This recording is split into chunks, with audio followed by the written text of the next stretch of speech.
America, get our house in order, balance our budget, and do what's best for our country. I thank you, Mr. President, and I yield back.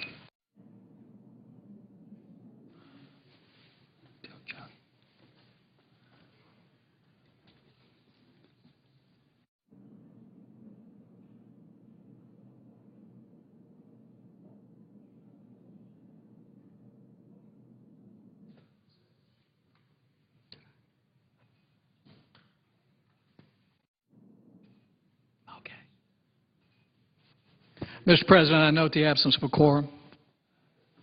Clerk, call the roll. Mr. Akaka.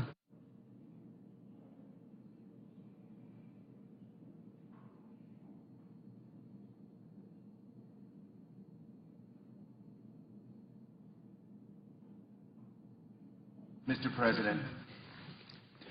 Senator from New York. I ask unanimous consent the quorum be dispensed with. Objection.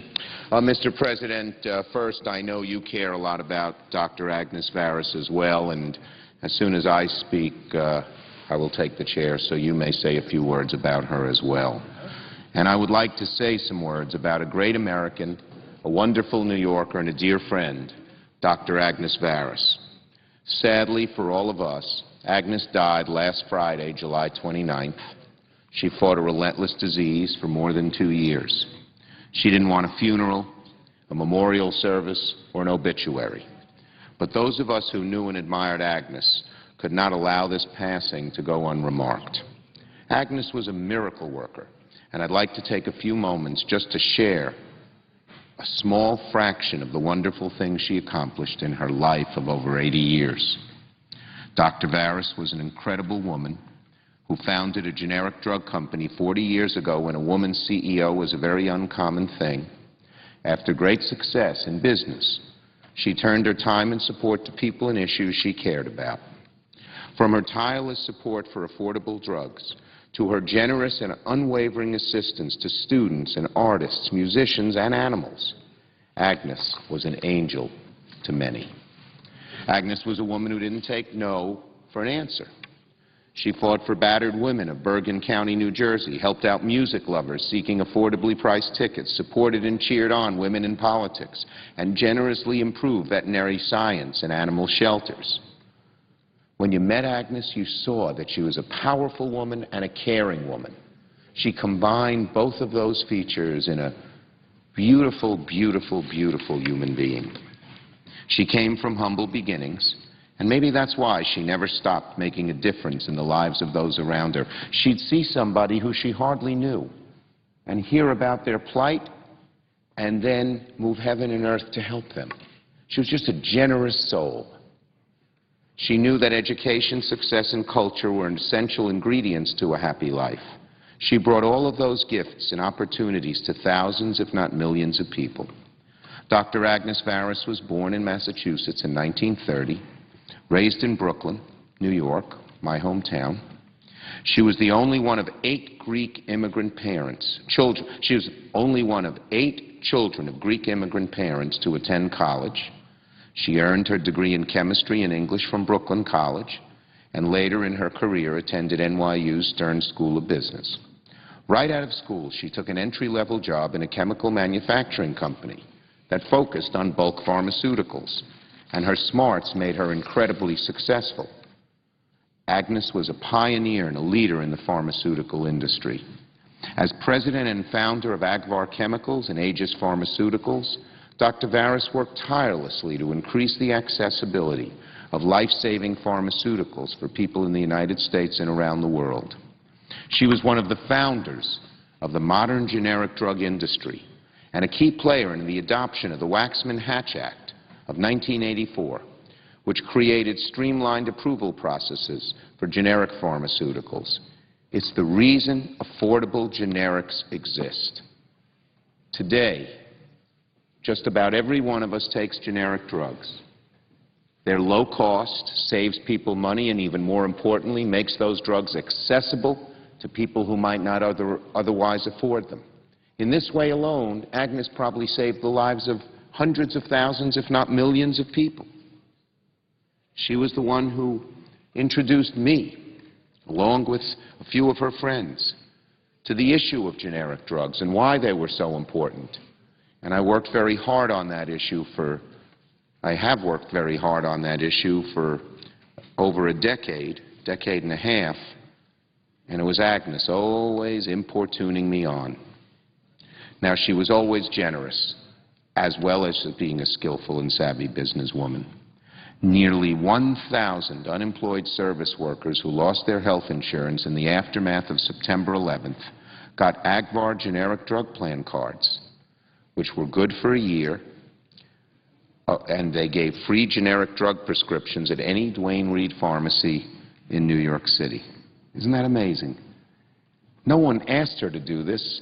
She heard it somewhere or other, that there were people who lost their jobs and she knew they needed drugs, so she bought them a drug card. And at the height of the AIDS epidemic in Africa, Agnes helped broker an arrangement between the Clinton Foundation and an Indian generic pharmaceutical company to provide affordable AIDS medications to African nations at a very low cost. This was written up in all the newspapers, but not Agnes's name. She didn't want her name out there. She just wanted to do good, help people who needed help, save lives. Agnes and her husband Carl were great music lovers. They loved classical music. And just as she brought affordable drugs to market, Agnes supported the arts and made music and concerts more affordable to all. She donated the Agnes Varis Performance Stage to Jazz at Lincoln Center and sponsored the Jazz Foundation of America's National Education Children's Jazz and School Program, which employs elderly jazz musicians, just like Agnes. She knew that there were elderly jazz musicians who were out of work and struggling. She knew that bringing jazz to young children would be a great thing for many of them. She combined the two and just did it. That was Agnes. She was one of the Metropolitan Operas in New York City, one of the greatest operas in the world. She was one of its most generous and engaging board members. She was committed to bringing opera, typically again, to the widest possible audience, including those who could not afford tickets. In 2006, she funded the enormously popular Agnes Varis and Carl Leichtman Rush Tickets program, which offered expensive orchestra seats for $20, $25, affordable to one and all. In 2009, Dr. Varis was appointed by President Obama to the President's Commission on the Arts and Humanities. She was a great lady, a rare lady, someone who combined so many different attributes and made a powerful impression even if you only met her for 10 minutes. So, Agnes, we will miss you. But all of your good works and all of the possibilities and opportunities that you made for others will allow your spirit to live on. God bless you, Agnes Varis. And, Mr. President, I yield the floor.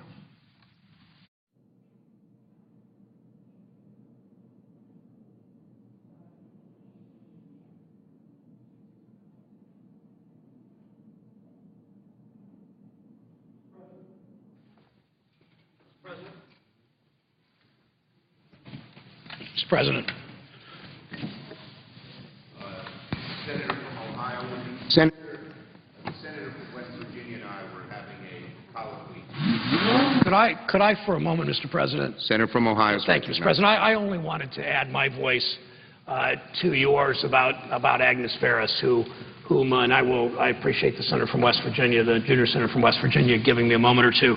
I've known Agnes for many years. I worked with her on generic drug issues for the last decade, more than that, when I was in the House of Representatives, and she had a commitment and a compassion for the underdog that is rare in this world, especially rare for someone as successful as she was. And I remember years ago hearing her story as a Greek immigrant and with a mother who actually could not read and write, and how Agnes was so important to that family after her father died when Agnes was a very young woman, a girl still, and how Agnes went to Brooklyn College and was the only woman, I believe the only woman there at the time.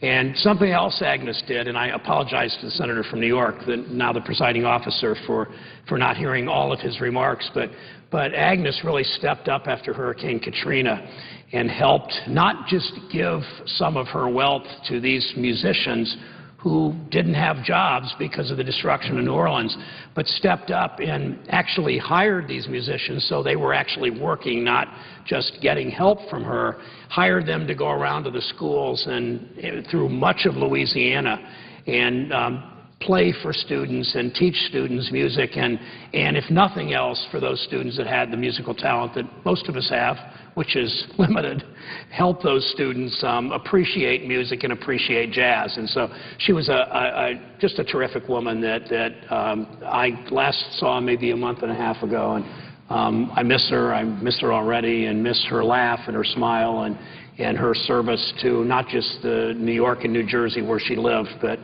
much of this country. So, Mr. President, I thank you again, the junior senator from West Virginia, and yield.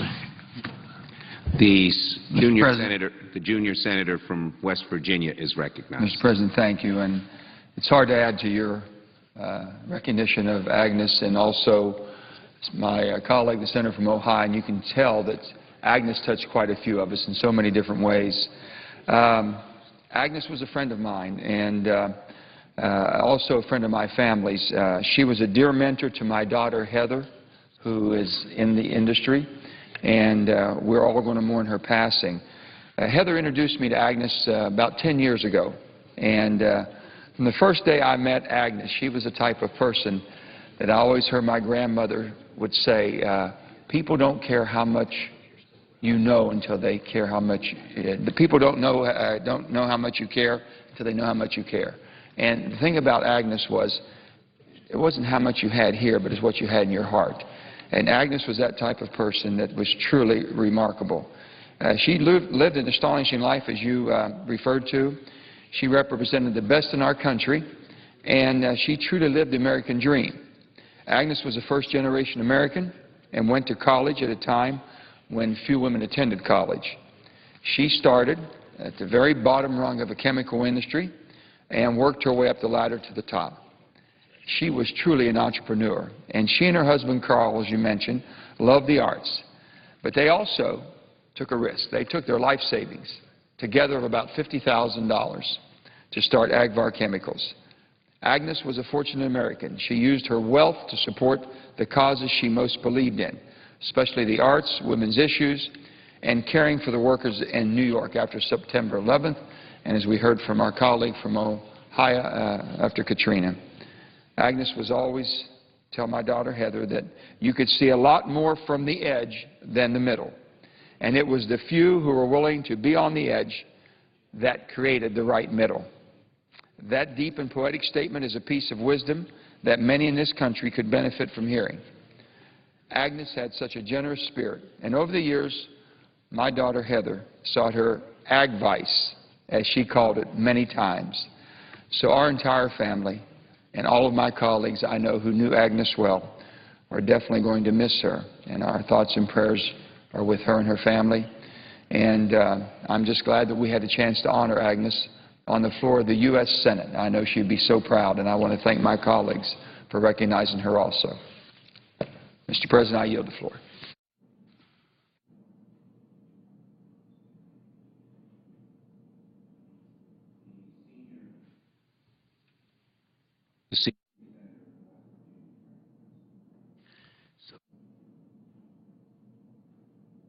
Mr. President, Senator from West Virginia. I just wanted to hear you say it. Senior Senator from West Virginia. Mr. President, we are entering the second week of a partial shutdown of the Federal Aviation Administration. I know that the Congress, the President, the American people have been focused on the debt deficit crisis, but behind that, and not in the shadows, to those of us who care about aviation, I want people to understand that what has been happening to the FAA is causing enormous pain throughout the country, and the pain will only grow. because of an apparent shutdown of the attempts to pass the federal aviation bill, primarily because of the House.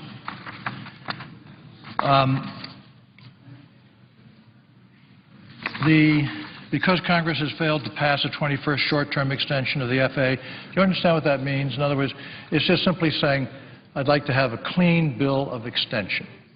That's all. No policy, just a clean bill to give us another several weeks to work on some of the complicated issues. So 20 times we've done that over 4 years. And there's been no objection. The 21st time, there's content. Suddenly policy is injected into the request for a clean extension or the response to the request. And in this time, nearly 4,000 hardworking federal aviation employees have been furloughed. That means they go without pay. If things follow their current course, as I believe they will go at least another month or more without pay. I don't know how many of them continue to stay in their jobs. Mr. President, I'd appreciate order.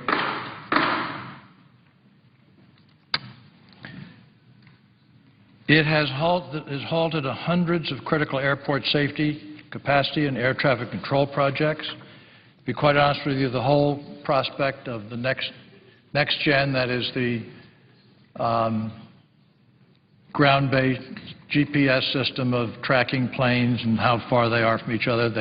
Once we have that, like every other industrialized country, they'll be able to land so quickly and efficiently and much less delays.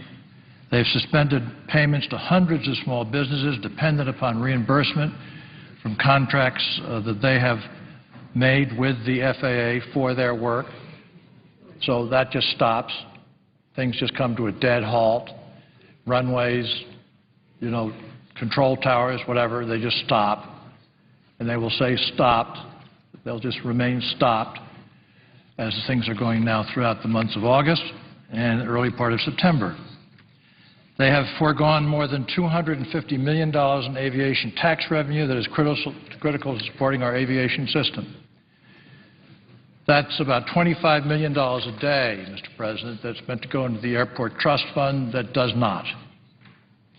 And by the time we return, that'll be about $1.2 billion.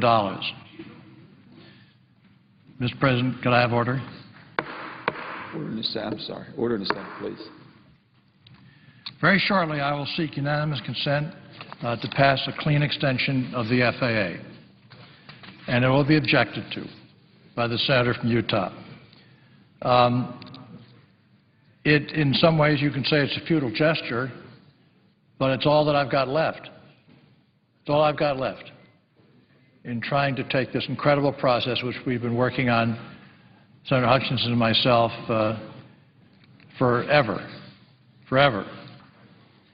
With so much damage being caused, you might ask why not all of my Republican colleagues, but some of them have refused repeated requests to pass a clean extension. Some here in the Senate, mostly all in the House, all the leadership in the House certainly. So I want to outline how we have, in fact, in my judgment, come to this point. The chairman of the House Transportation Infrastructure Committee, which is called T&I, that chairman is my counterpart on the Commerce Committee.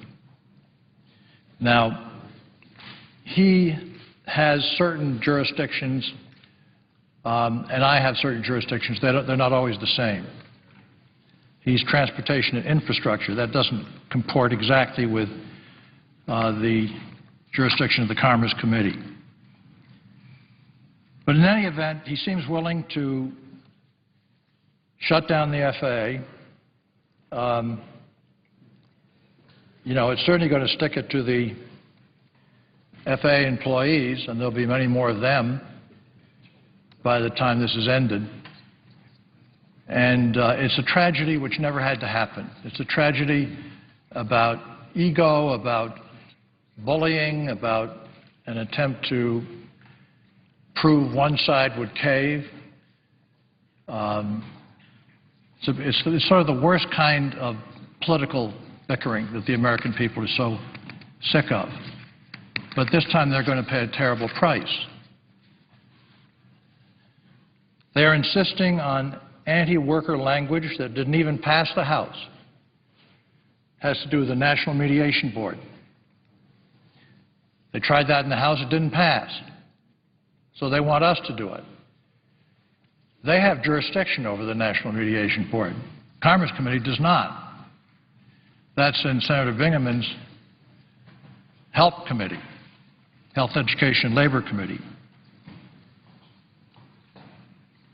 And what they want now is much stronger than what they defeated themselves in their own House. And they know full well that the House passed language that was voted on, failed in the Senate. They know full well that this was destined never to happen in the Senate. They knew full well that the President of the United States had already said publicly a number of times that he would veto anything which contained this kind of language for the National Mediation Board, basically changing 75 years of labor law. To be just a little bit explicit about this, because it's interesting, what they want to do is have a system wherein when you're voting to join a union or whatever, and let's say I'm a worker but my mother is very sick, so I'm at home taking care of her, so I don't vote. The fact that I didn't vote doesn't mean I just didn't vote. It means that I voted no, thus helping the company, thus tilting in a very odd way, very un-American way, what an election is all about. We have not had a formal conference. Senator Hutchins and I have resolved over 200, and Maria Cantwell and John Thune, we've resolved over 250 differences between the House and the Senate. And now there are only about 12 that remain to be resolved, all of which can be resolved. But that's of no consequence. I also sent over a suggested language on significant program like the Essential Air Service program 6 weeks ago to the chairman, Chairman Mica, that reforms in a way that saves $71 million each year for the 4 years of the bill in the Essential Air Service program. 6 weeks ago, the House passed a clean short-term extension, the 20th, like every other extension that's gone on around here forever. Passed it clean, no policy, nothing in it. Just extend it so we have more chances to talk. But then they promptly left on a week tour of European and Middle Eastern airports, which made it a little more difficult to talk. Since they returned, I've been told that unless and until the Senate accepts House language on their proposed changes to the National Mediation Board, they would negotiate no further. And that message was reaffirmed in the strongest terms this afternoon on a mid-afternoon basis. You know, this all started with Delta Airlines. Delta Airlines is out of Atlanta, Georgia, and they've had they don't want to have any unions. That's their business, not mine. And they've had 4 elections. Unions have tried to organize 4 times. 4 times the unions have lost. So it would appear that their chances aren't very good in the future. But that doesn't stop Delta. They want to make sure that we put in place a structured system which is out of kilter to a fair election for that kind of and other purposes with other unions. So what they then did, they sent over an Essential Air Service policy rider on the extension, unprecedented, with which we didn't agree. And therefore, one, you don't do it in the first place, or if you do it, both sides have to agree to it before you send it over. And then it's easy to say, okay, we'll extend it, and we include that policy, because both sides have agreed to it. But they sent over an Essential Air Service program specifically targeted at rural communities in the states of Democratic senators. If the House was serious about reforming the Essential Air Service program, it would have stayed at the negotiating table. They would have welcomed the chance to come back. The House-passed extension is not about good policy, it's about politics, and everybody knows that. So here we are on the eve of August recess, and we have a choice tonight. We can pass a clean extension and put people back to work. All the 4,000 people furloughed now who have gone for some period of time without any paychecks, they would automatically be taken back. Life would be as it was before through September 16th. So that's another month and a half of wages they would have to feed their families, and contractors could go back to work. Projects at airports and related facilities could continue. It's very, very important. Aviation is 16% of the American economy, of the gross domestic product. We have inflicted far too much damage on our aviation system for the needs of one airline. One airline. So I urge my colleagues to allow this consent agreement to go forward. It won't. But if you believe in a goal of having an FAA system which is funded and which is which can take on the incredible technological needs that we have to, in particular the next generation system, which is not just ground-based, but also the avionics have to be placed in every single plane that flies. That's a major undertaking. And what they've done by their decision is to take $25 million a day outside, away from the Airport Trust Fund. Well, the Airport Trust Fund can't afford that. So what I want the airlines to be thinking about over the next number of weeks, till we can get back at this, unless everything suddenly changes tonight, I doubt that, how they're going to divide up between themselves the $1.2 billion that they will owe to the Airport Trust Fund. I commit to the President of the Senate and to my colleagues that I will do everything I can to make sure that not just the $250 million, which they've already vanquished out of the Airport Trust Fund, which we depend upon for everything, but the billion above that, that will have been at $25 million a day, because they just didn't want to give up anything so they could have their National Mediation Board stacked the way they wanted it. And in a most unfair, most un-American, to me, way. So having said that, I ask unanimous consent that the Senate proceed to the consideration of calendar number 109, H.R. 2553, that a Rockefeller-Hutchinson substitute amendment, which is at the desk, be agreed to, the bill as amended be read a third time and passed, and the motions to reconsider be laid upon the table with no intervening action or debate. Is there objection? I object. Mr. President? Objection is heard. Mr. President? Senator from Utah. For the third time in a week, I must object to another short-term Federal Aviation Administration extension. Now, I want to make it absolutely clear that a long-term FAA reauthorization is a priority for this country, and it's a priority for me, for myself.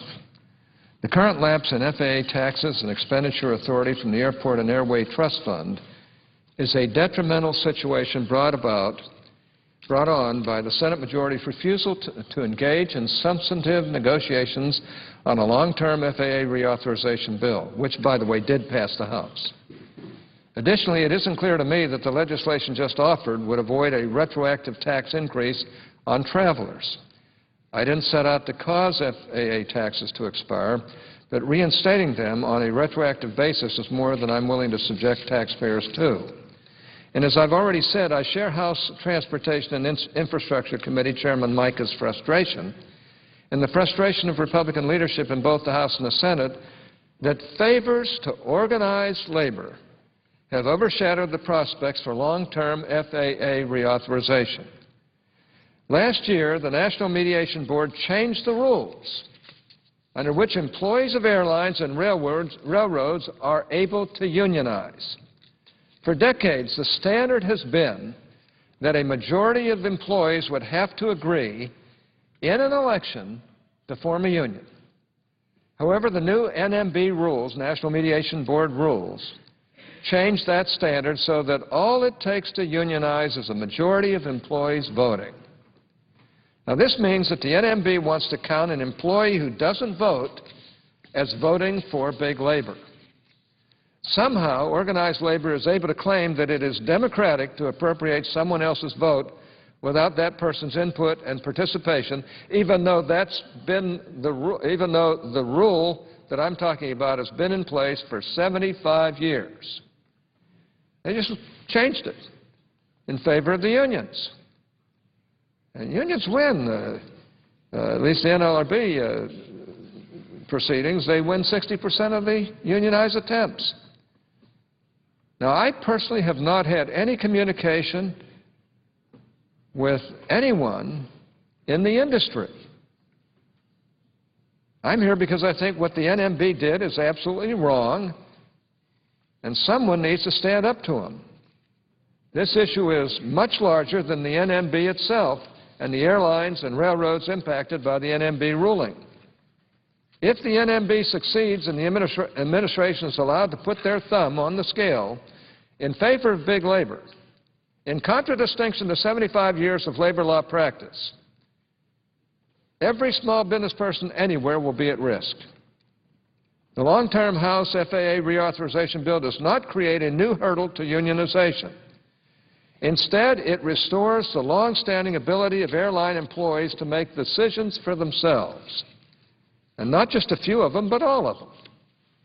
In a few minutes, I'm going to ask unanimous consent for an amendment that includes the NMB language from the original House-passed long-term FAA, and this whole problem would go away.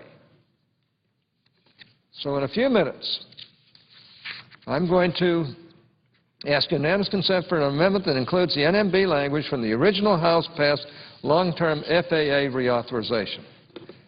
Now, my critics will point out that both times I have previously asked consent, it has been for legislation that did not include the removal of the NMB's heavy new hand.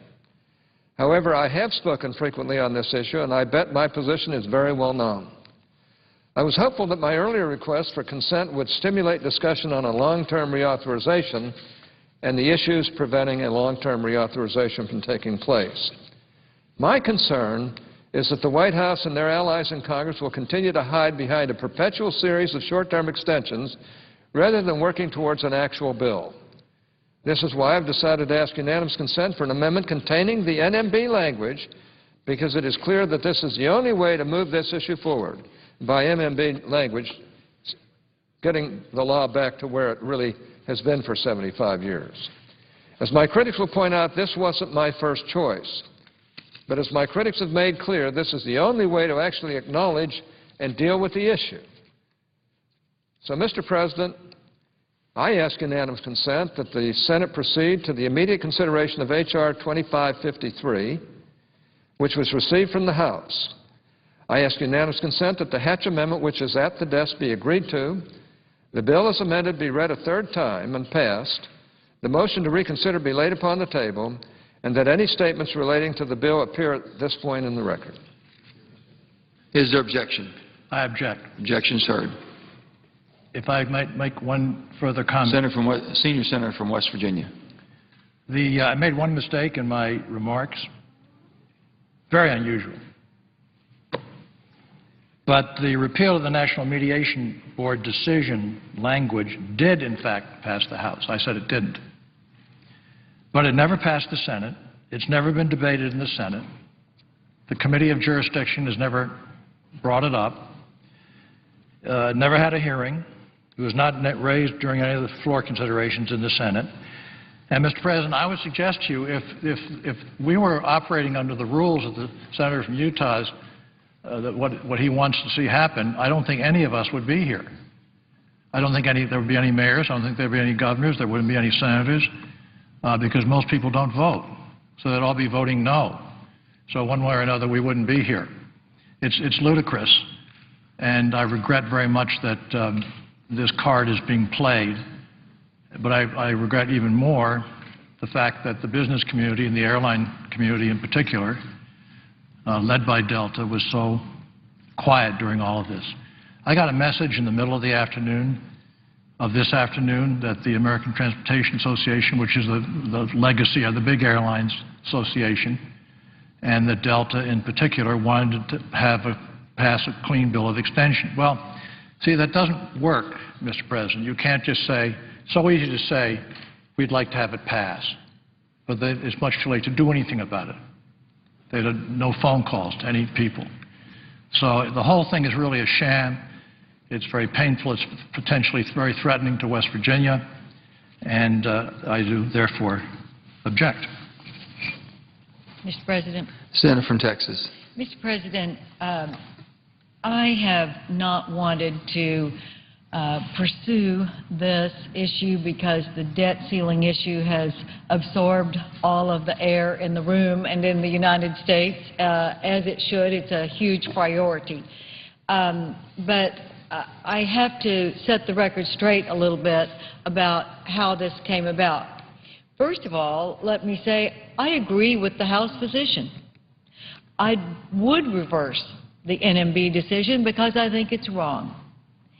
However, what happened here is that after 20 extensions of the FAA bill because of disagreements on several issues, the House decided to put this one, well, actually, to be honest, the House didn't even bring up NMB. They put another issue on the extension language, and it's the essential air service language, which we have been trying to negotiate but have not yet come to a full agreement among all of the parties. But it's really the NMB issue that is causing the House to shut down the FAA. So the entire FAA, not the air traffic controllers, thank goodness, but 3,492 employees of the FAA have been shut down. This affects 35 states, and they are on furlough without pay through no fault of their own. And interestingly, airports that were in the midst of building runways or adding to their infrastructure or repairing their infrastructure also have had work stoppages because of the House action. And the Associated General Contractors of America has estimated that 70,000 construction and related jobs are at risk because the House put an essential air service amendment on a clean extension of the FAA. Now, Mr. President, I want the House position to prevail, but we're getting ready in the next day or so to leave probably for the month of August and come back after Labor Day. We should not shut down the FAA because of a rider put on the extension of the FAA legislation that has not been negotiated. In fact, Mr. President, the House has not even appointed conferees. The chairman of the House committee has not called a meeting of the chairman of the Senate plus the two ranking members. There has been no full negotiation with the principals, and yet the House put this extraneous amendment on the bill, and the FAA is shut down, and 70,000 people's lives are at risk. We got a letter from Boeing because they are trying to get their new Boeing 747-8 certification, but the workers are not there to do it. So in addition to the work stoppages, and the FAA has now issued a total of 219 stop work orders across the country. In addition to those, we also are seeing that the certification of a great new airplane is also on hold, so that we may start disrupting the capability for the airlines that have purchased these planes to be able to start flying the airplanes and upgrading their services. Oh, Mr. President, this just does not make sense. We're going to lose $1 billion in the Aviation Trust Fund if we leave this Congress for the month of August and we don't extend the FAA. $1 billion of revenue paid by passengers in the ticket tax, and they're paying it, but it's just not going to the Aviation Trust Fund.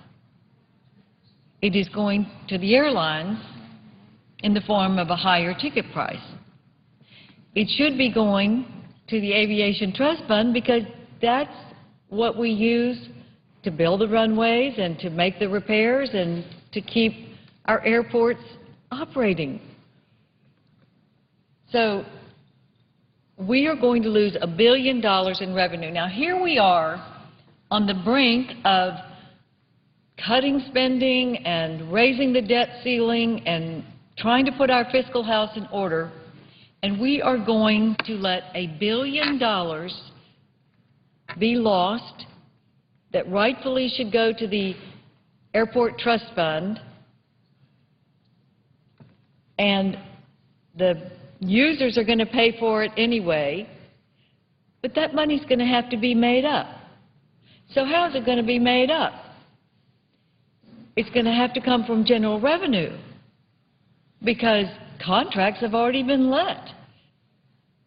That money is going to have to be spent. I cannot think of anything more fiscally irresponsible than to tax the users, not put it in the Aviation Trust Fund, and have to replace that money at some point. And, you know, I'm a conservative. I'm a fiscal conservative. I'm trying to make the cuts that are necessary, trying to do the things that are right.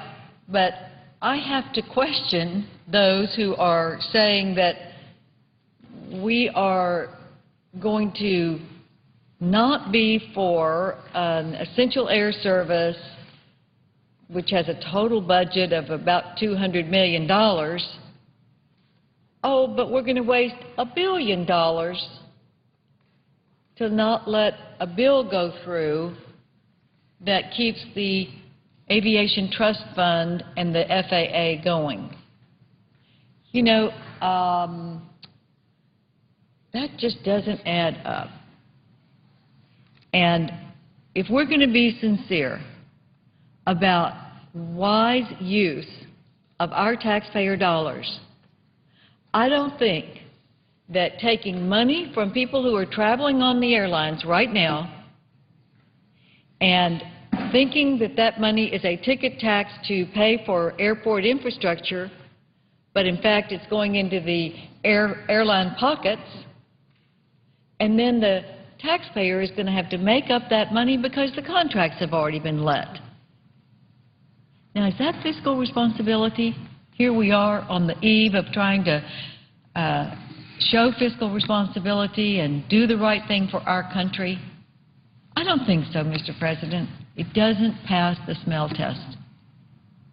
And I hope that my colleagues, before we leave here, in the House of Representatives and the people who are supporting them in the Senate, I hope that they will relent and let the FAA keep operating. Let us come back in the month of September and negotiate an FAA bill like we normally do in this Congress. And then, you know, if we can't come to an agreement on the NMB, and I'm certainly going to support changing the decision that was made, but if we can't come to that agreement, then maybe we can talk harshly and throw down the gauntlet, but not with no notice, adding it to an FAA extension without ever negotiating on it.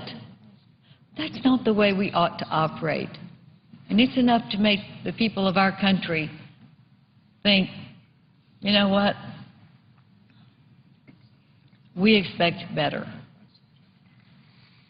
We expect better, and I expect better.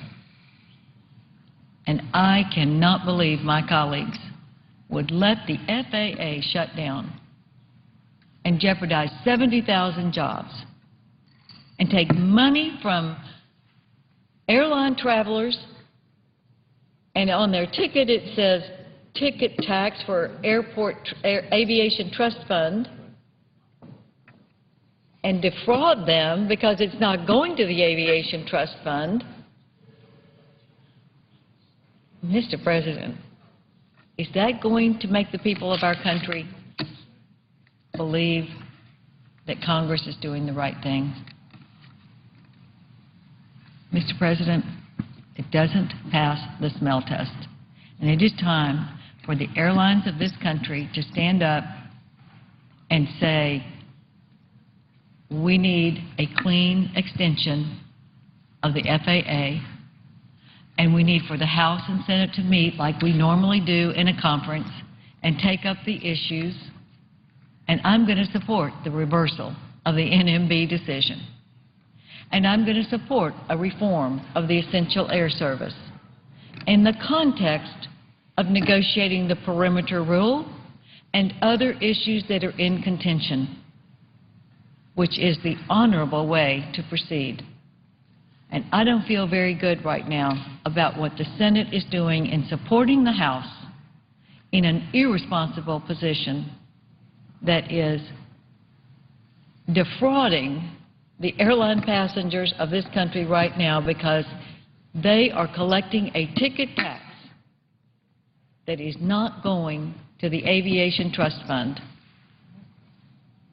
It's wrong, Mr. President, and I hope that in the next few hours our colleagues will come to their senses, do the right thing, pass a clean extension, and send it to the House, where I hope they too will act so that we can have a conference committee and work out the issues with honor and integrity.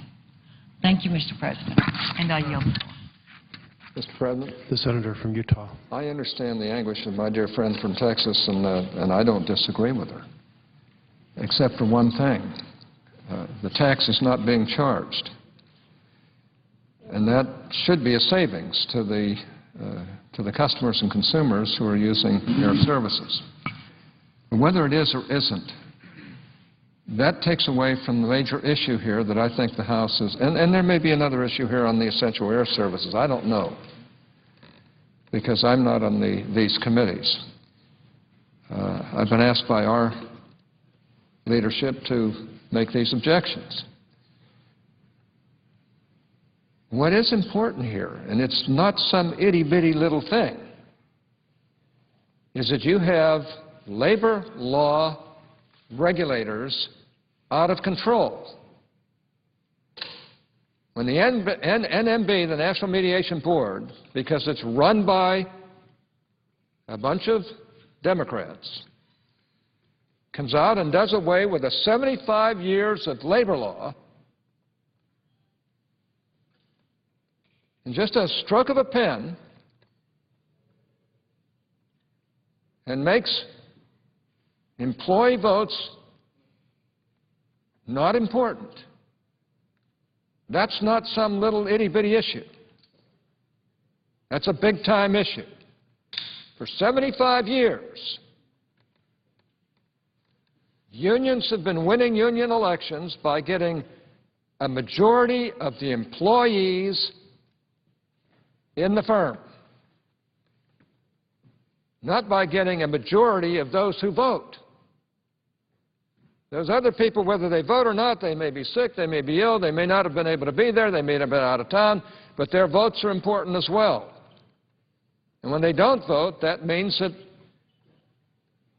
the unions have always had to get a majority, and they've done that year after year after year in most situations, in most union elections. But to now make it so that, let's say you have a company with 1,000 employees, and only 100 show up, and 51 of them vote for the union, is that right to bind all 1,000 employees and the company itself when only 51 out of 1,000 employees have voted for it? Of course it's not.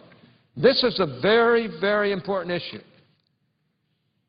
And all that those who propose getting this long-term extension or even a short-term extension have to do is correct the National Mediation Board, get union elections back to where a majority of employees are requisite in order to have a union, and I don't think there'd be any problem in solving this problem. It'd be solved in a nanosecond. Now, maybe this extended essential service language is something that might cause problems. Well, I would suggest that both sides get together and try and resolve those issues. But this is not some little small issue. This is a big issue. And it even becomes bigger when you consider that the National Labor Relations Board, run 3-1 by Democrats, they will not appoint, the President will not appoint the recommended Republican to make it even 3-2. 3-1, they are running ramshackle fast over labor laws in this country. And this kind of a precedent is something that they'll do if they can in a nanosecond. They've been saying they're going to do it. They've been trying to enact card check for years. In fact, they've been trying to enact labor law reform, which I fought back in 1977 and 78, for years, so that they can give the unions a decided advantage that should not be given under any circumstances in union elections. And if this gets through, the NMB, then what would stop the National Labor Relations Board that handles millions of employees, from doing the same and continuing to do things that are just outrageous like they're doing? They are usurping the ability of this legislature, the Congress of the United States, to run these issues the way they should be run. And they should not be acting as a super legislature, enacting laws from a partisan board to do these things. Now, this is not some little issue. This is a big issue. And I wish I wasn't in the middle of it. I just happened to be here one day when I was the last one here and had to object. But I knew that when I did object, it was the right thing to do under the circumstances. If we allow these boards to usurp our powers of the legislative branch of government and just do anything they want to do because they have a supermajority, a super partisan majority, then this country can't last. And the freedoms we all value won't last. I don't want to see anybody not paid. I don't want to see anybody not be able to do their job. But by gosh, I don't want to see a runaway National Mediation Board either, or a National Labor Relations Board that will use a precedent like this in ways that really shouldn't be used. So these are not small issues. I hope we can get together. I hope that the two committees will get together and resolve this issue. I'm not on either of the committees. I'm just someone who, around here, has had to stand up on some of these labor union issues. Not against unions. I'm one of the few persons in this whole Congress who actually earned a union card and became a skilled tradesman and worked for 10 years in the building construction trade union, and I'm proud of it. But I've got to say, I'm going to call on both sides to get this problem solved. Get rid of allowing the National Mediation Board to usurp the powers of the legislative branch of government and get the law back where it was, where it's more fair and where it makes sense. If we do that, I don't see why this would be held up for 10 seconds. So I call on both sides to try and resolve this issue. I don't feel good being in the middle of it just because I happen to be on the floor at the wrong time. All I can say is that having gotten in the middle of it, I have to say, as much as I love and admire the distinguished senator from Texas and appreciate and admire and love my friend from West Virginia, and I do, this could be resolved, and there's no reason why we shouldn't resolve it. This is an important issue, and all I can say is that I'd like to help get it resolved if I can. And if I can, I will, but both sides have got to get together, and that includes both sides of Capitol Hill. And I think this problem could be resolved, but these are not little issues, let me tell you. With that, I yield the floor. Mr. President. The senator from Texas. I would just say that I appreciate the senator from Utah, and I appreciate his passion for the issue. I agree with him on the issue. The way for us to get together and resolve it is to have a conference committee, to have the conferees appointed on the House side. The conferees are appointed on the Senate side already, and we're ready to negotiate this bill. And I'm going to be for the same position as the senator from Utah, because I don't think NMB made the right decision, and I think it is a terrible overreach of that board to change the law or change the regulation about what is a union election. I think they're wrong. But we cannot solve the issue with the House sending an extension of the FAA with a rider that is completely separate from that issue. NMB is not in the rider. It's not in the rider at all. But that is the issue that everybody is negotiating unilaterally here. The House has sent over a bill that has an essential air service amendment that also has not been negotiated. But what they're negotiating on is the National Mediation Board. Well, if that's confusing, there's a reason, because it's confusing. So why don't we unconfuse and have a conference committee like we normally do here, and let's hash out these issues. If we've had a chance to actually have a conference, negotiate all the issues, and then if someone's not satisfied, there are procedures that are honorable to blow up a bill that you don't like. But, Mr. President, it is not honorable for the House to send an extraneous amendment on an FAA extension and shut down airports that are being repaired and built in our country, jeopardizing an estimated 75,000 jobs, jeopardizing the certification of a major new airplane that wants to get out there and start being used, and an airport trust fund, an aviation trust fund that will lose over $1 billion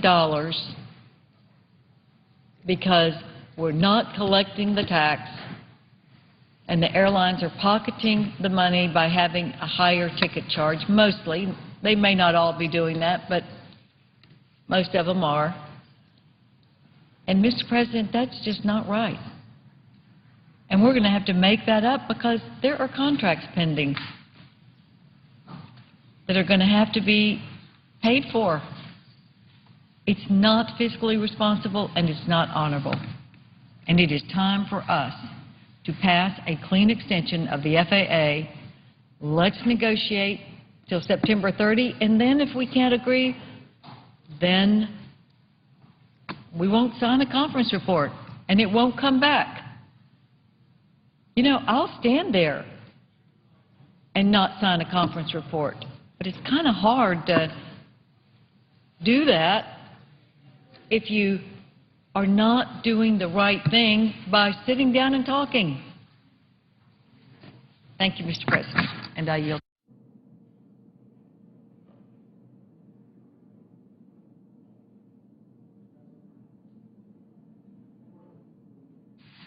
The Majority Leader. Yeah, before the distinguished senator from Texas leaves the floor, I want to express my appreciation to her for her bipartisanship in working through this difficult issue. Everyone understands the labor issue. It's something that is overhanging this really important piece of legislation, but it shouldn't be hanging over an extension of the bill. Tens of thousands of people are not working because of this. Actual safety of our airports they're a concern to me. Now, FAA is doing everything they can to make sure everything's safe and sound, but 4,000 people who work for the Department of Transportation are off work, in addition to the tens of thousands of people who have construction jobs. We have a new airport tower, the control tower in Las Vegas that's being constructed. They worked about 2 weeks, and they're now all laid off. It's not fair. This extension should go forward and resolve this issue, as we should resolve all issues in conference with the other body.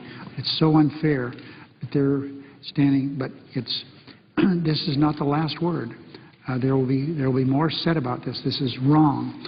We're going to be leaving town, leaving up to 80,000 people out of work who are construction workers. We need those jobs significantly.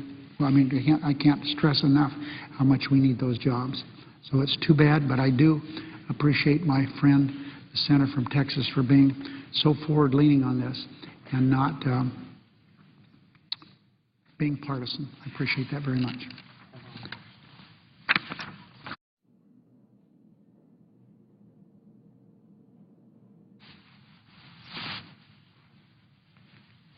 Mr. President, I ask unanimous consent that when the chair lays before the body the House message of Company S-365, could I be recognized to move to concur in the House amendments that the time until noon, Tuesday, August 2nd, be for debate on the motion to concur equally divided between the two leaders or the designees. At noon, the Senate proceed to vote on the Reid motion to concur, that the motion to concur be subject to a 60-vote threshold, that no amendments, points of order, or the motion be in order to the message prior to the vote.